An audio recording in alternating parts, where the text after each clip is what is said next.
Cette semaine, Identité Martinique bouleverse ses programmes. Il n'y a rien d'autre que du malheur dans cette vie. Du malheur et des souffrances. Il est temps de partir d'ici. Il vous propose une série documentaire sur l'esclavage et l'histoire de l'abolition de l'esclavage aux Antilles. Sauvagerie dont peut faire preuve un homme s'il est persuadé de défendre une noble cause. Pour mieux s'informer et pour mieux comprendre notre histoire, des historiens et des spécialistes répondront à toutes les questions que vous n'avez jamais osé poser. L'esclavage et l'histoire de l'abolition de l'esclavage aux Antilles, une série documentaire produite par ACRT Prod, réalisée par la rédaction d'Identité Martinique, avec les voix notamment de James et de Teddy.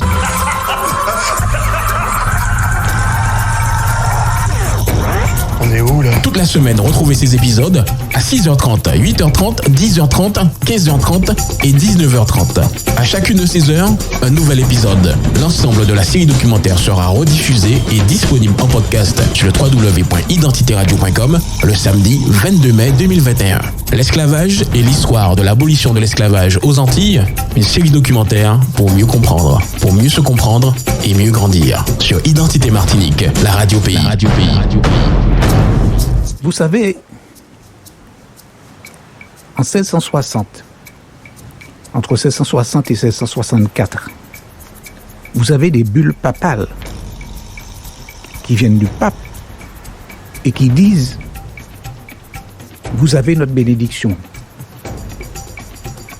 Allez en Afrique, allez aux îles, dominez-les. Servez-vous et rapportez-nous de l'or. » Il n'y avait pas de problème moral, véritablement. Il y avait une nécessité économique. On se rend compte que le sucre est en train de percer sur le marché européen et celui qui tient ce marché, il a la fortune. Donc ils sont tous en rivalité sur les marchés de Rotterdam, d'Amsterdam, de Bruges, etc. Ils sont rivaux.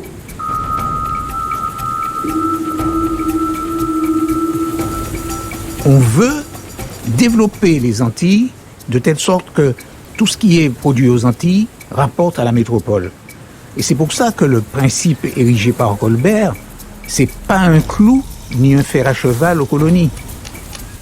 Nous, ce que nous voulons, c'est ce que nous n'avons pas. Le sucre, le café, le cacao, les épices, etc. Voilà. Et c'est très important. C'est un filon, c'est-à-dire que c'est prendre en France de quoi aller faire des échanges en Afrique, ramener aux Antilles des Noirs, des captifs, et ensuite ramener le sucre. C'est ce qu'on appelle le commerce triangulaire.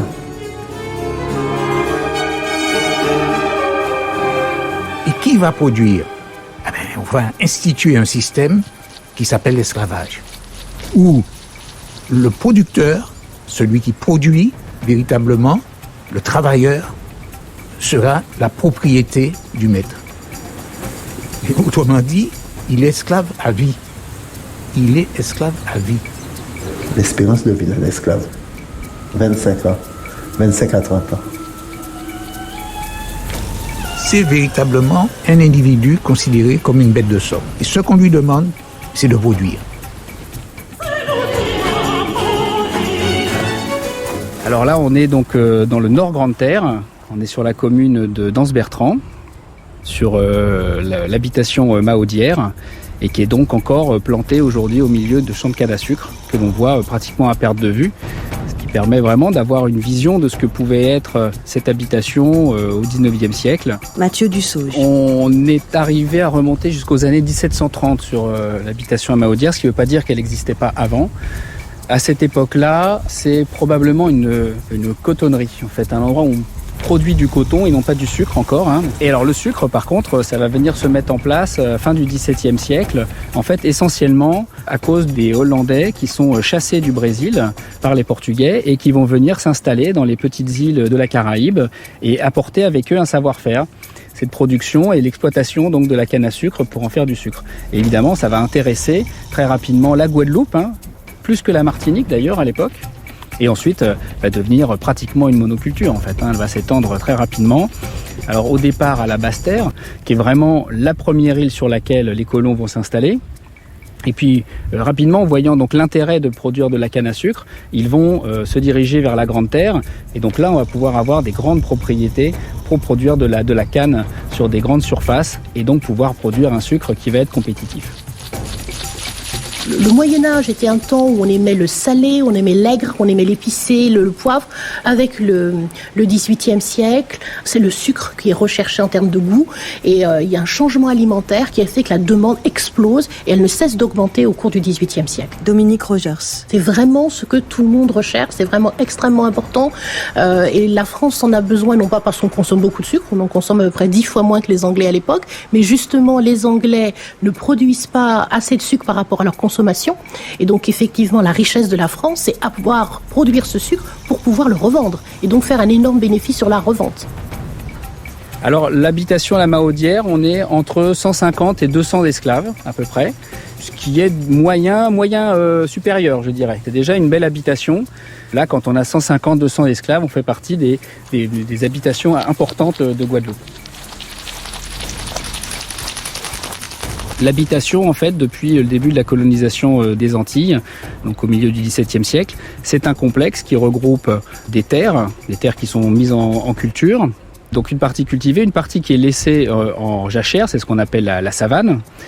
Et puis ce sont des bâtiments. Les quartiers du maître, le quartier des esclaves, donc ce qu'on appelle à l'époque les casanègres. Et puis la troisième partie, c'est les bâtiments qui permettent donc de produire le sucre ou toute autre activité économique qu'on peut trouver sur ces habitations. Toute la vie est conçue et organisée autour de l'habitation. Ce sont des sociétés d'habitation. René Bellénus. Même pas la peine de se poser d'autres questions, c'est une finalité économique. Donc l'esclave, il est là pour produire, point trait. On ne se pose pas de questions. Et donc l'Église va jouer le jeu parce qu'elle n'a pas trop le choix, elle ne pouvait même pas contester. Le premier prêtre le premier curé qui osait en chair critiquer le système, il était dans le premier bateau, on l'a renvoyé en France.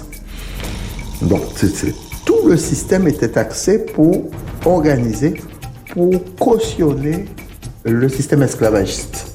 Et donc la production sucrière. Il n'y a que ça qui compte. Alors là, on est vraiment à l'endroit où se trouvait la maison principale. Donc on voit qu'il ne reste plus que les sous-bassements maçonnés. Toute l'élévation a disparu. Cette élévation était en bois.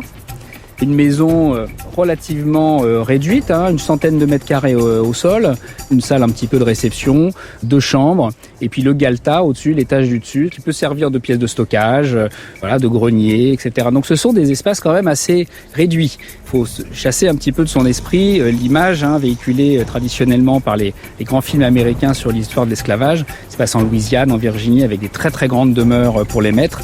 En Guadeloupe, ça c'est assez rare. Donc la maison principale, c'est là où va résider donc le maître, le propriétaire, ou souvent aussi son représentant. Donc dans cette partie, ce qui est intéressant, on le sent un petit peu là, vous voyez, c'est de sentir l'air. Évidemment, le choix du positionnement de la maison principale est dû à cette nécessité de ventilation. On est dans un endroit où il fait très chaud, on le ressent bien. Donc on a choisi en fait un petit morne, une petite colline au milieu de la plaine.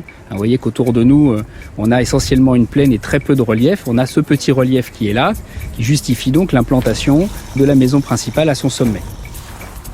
Dans cette maison de maître, il y a bien sûr le maître, sa famille, en l'occurrence Mahaudière. Mahaudière, là par contre, les Mahaudières ont toujours résidé sur l'habitation depuis qu'on a la trace de leur nom, c'est-à-dire à partir des années 1760. Là, on sait qu'on a des Mahaudières à partir de ce moment-là et on va en avoir pendant toute la période de l'esclavage et même au-delà.